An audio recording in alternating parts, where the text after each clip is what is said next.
ಪ್ರತಿಭಾ ಪುರಸ್ಕಾರ ನಿವೃತ್ತ ಸರ್ಕಾರಿ ನೌಕರರಿಗೆ ಹಾಗೂ ರಾಜ್ಯ ಮತ್ತು ರಾಷ್ಟ್ರ ಪ್ರಶಸ್ತಿ ಪಡೆದ ನೌಕರರಿಗೆ ವಿಶೇಷವಾಗಿ ವಿಶೇಷ ವಿಕಲಚೇತನ ವಿದ್ಯಾರ್ಥಿಗಳಿಗೆ ಪ್ರತಿಭಾ ಪುರಸ್ಕಾರ ಕಾರ್ಯಕ್ರಮವನ್ನು ಏರ್ಪಡಿಸಲಾಗಿದೆ ಎಂದು ಜಿಲ್ಲಾ ಸರ್ಕಾರಿ ಅರೆ ಸರ್ಕಾರಿ ಹಾಗೂ ನಿಗಮ ಮಂಡಳಿ ನೌಕರರ ಗೃಹ ನಿರ್ಮಾಣ ಸಹಕಾರ ಸಂಘದ ಅಧ್ಯಕ್ಷರಾದ ಕೆಎಂ ಶ್ರೀನಿವಾಸ್ ತಿಳಿಸಿದ್ದಾರೆ. ತುಂಬಾ ಧನ್ಯವಾದಗಳು.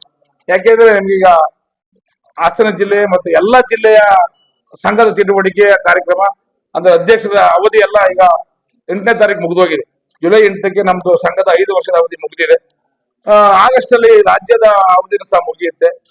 ಪತ್ರಿಕಾಗೋಷ್ಠಿಯಲ್ಲಿ ಬುಧವಾರ ಮಾತನಾಡಿ ಜಿಲ್ಲಾ ಸರ್ಕಾರಿ ಅರೆ ಸರ್ಕಾರಿ ಹಾಗೂ ನಿಗಮ ಮಂಡಳಿ ನೌಕರರ ಗೃಹ ನಿರ್ಮಾಣ ಸಹಕಾರ ಸಂಘ ಮತ್ತು ಹಾಸನ ಜಿಲ್ಲಾ ಸರ್ಕಾರಿ ನೌಕರರ ಕೋಆಪರೇಟಿವ್ ಸೊಸೈಟಿ ನಿಗಮ ಹಾಸನ ಇವರ ವತಿಯಿಂದ 2023-24ನೇ ಸಾಲಿನಲ್ಲಿ ಪಾಸಾದ ಎಸ್ಎಸ್ಎಲ್ಸಿ ಮತ್ತು ಪಿಯುಸಿ ಹಾಗೂ ಪದವಿ ಪಡೆದ ವಿದ್ಯಾರ್ಥಿಗಳಿಗೆ ಮತ್ತು ನಮ್ಮ ಸಂಘದ ಸದಸ್ಯರಿಗೆ ಸರ್ಕಾರಿ ಕರ್ತವ್ಯದಿಂದ ನಿವೃತ್ತಿ ಹೊಂದಿದ ನೌಕರರಿಗೆ ಸನ್ಮಾನ ಹಾಗೂ ರಾಜ್ಯ ಮತ್ತು ರಾಷ್ಟ್ರ ಮಟ್ಟದ ಪ್ರಶಸ್ತಿ ಪಡೆದಿರುವ ಸರ್ಕಾರಿ ನೌಕರರಿಗೆ ಅಭಿನಂದನಾ ಕಾರ್ಯಕ್ರಮ ಹಾಗೂ ವಿಶೇಷವಾಗಿ ಪಾಸಾದ ಎಸ್ಎಸ್ಎಲ್ಸಿ ಮತ್ತು ವಿಶೇಷ ಚೇತನ ಮಕ್ಕಳಿಗೆ ಸನ್ಮಾನಿಸುವ ಕಾರ್ಯಕ್ರಮವನ್ನು ಹಾಸನದ ಕಲಾಭವನದಲ್ಲಿ ಇದೇ ಭಾನುವಾರ ಬೆಳಗ್ಗೆ 10 ಗಂಟೆಗೆ ಶ್ರೀ ಶಂಭುನಾಥ ಸ್ವಾಮೀಜಿಯವರು ಶ್ರೀ ಆದಿಚುಂಚನಗಿರಿ ಶಾಖಾಮಠ ಹಾಸನ ಹಾಗೂ ಮಡಿಕೇರಿ ಇವರ ದಿವ್ಯ ಸಾನ್ನಿಧ್ಯದಲ್ಲಿ ಉದ್ಘಾಟನೆಗೊಳ್ಳಲಿದೆ ಎಂದರು.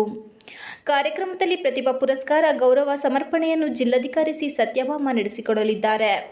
ಹಾಸನ ಜಿಲ್ಲಾ ಸರ್ಕಾರಿ ನೌಕರರ ಕೋಆಪರೇಟಿವ್ ಸೊಸೈಟಿ ಅಧ್ಯಕ್ಷ ಎಂಎನ್ ಪರಮೇಶ್, ಕೃಷ್ಣರಾಜನಗರ ತಾಲೂಕು ತಹಶೀಲ್ದಾರ್ ಸಿಎನ್ ಪೂರ್ಣಿಮಾ, ವಾಣಿಜ್ಯ ತೆರಿಗೆ ಇಲಾಖೆ ಆಯುಕ್ತರಾದ ಎಚ್ಎಸ್ ಕರುಣಾಕರ್, ಸಾಧನ ಅಕಾಡೆಮಿಯ ಬಿ ಮಂಜುನಾಥ್, ಜಿಲ್ಲಾ ಆರೋಗ್ಯಾಧಿಕಾರಿ ಡಾಕ್ಟರ್ ಶಿವಸ್ವಾಮಿ, ಡಿಡಿಪಿಐ ಉಪನಿರ್ದೇಶಕ ಎಚ್ಕೆ ಪಾಂಡು ಇತರರು ಪಾಲ್ಗೊಳ್ಳುವುದಾಗಿ ಹೇಳಿದರು.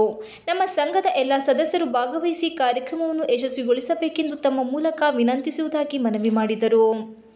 ಪತ್ರಿಕಾಗೋಷ್ಠಿಯಲ್ಲಿ ಹಾಸನ ಜಿಲ್ಲಾ ಸರ್ಕಾರಿ ನೌಕರರ ಕೋಆಪರೇಟಿವ್ ಸೊಸೈಟಿ ಅಧ್ಯಕ್ಷ ಎಂಎನ್ ಪರಮೇಶ್, ಉಪಾಧ್ಯಕ್ಷ ಬಿಆರ್ ಧರ್ಮ, ಶಿವೇಗೌಡ, ಗೌರವಾಧ್ಯಕ್ಷ ಎಚ್ಆರ್ ಯಶೋಧರ್, ನಿರ್ದೇಶಕರಾದ ಗೋಪಾಲಕೃಷ್ಣ ಇತರರು ಉಪಸ್ಥಿತರಿದ್ದರು. ನಾವು ಒಂದು ಸಂಘವನ್ನು ನಡೆಸ್ತಾ ಈ ರೀತಿಯಾದಂತಹ ಸಾಮಾಜಿಕವಾದ ಹಾಗೂ ಸದಸ್ಯರ ಮಕ್ಕಳಿಗೆ ಬೇಕಾದಂತಹ ಕಾರ್ಯಕ್ರಮವನ್ನು ನಡೆಸ್ತಾ ಇದ್ದೇವೆ. ಈಗಾಗಲೇ ನಾವು ಸರ್ಕಾರಿ ನೌಕರಿಗೋಸ್ಕರ ಒಂದು ಕ್ರೀಡಾಕೂಟದ ಪ್ರಯುಕ್ತ ಕ್ರಿಕೆಟ್ ಟೂರ್ನಮೆಂಟ್ ನಡೆಸಿ ಅವರ ಒಂದು ಪ್ರೀತಿಗೆ ಪಾತ್ರರಾಗಿದ್ದೀವಿ. ಮುಂದಿನ ದಿನಗಳಲ್ಲಿ ಹೆಚ್ಚಿನ ಕೆಲಸವನ್ನು ಮಾಡುವ ಸಲುವಾಗಿ ಸದಸ್ಯರು ಜಾಸ್ತಿ ಮೆಂಬರ್ ಆಗಬೇಕು.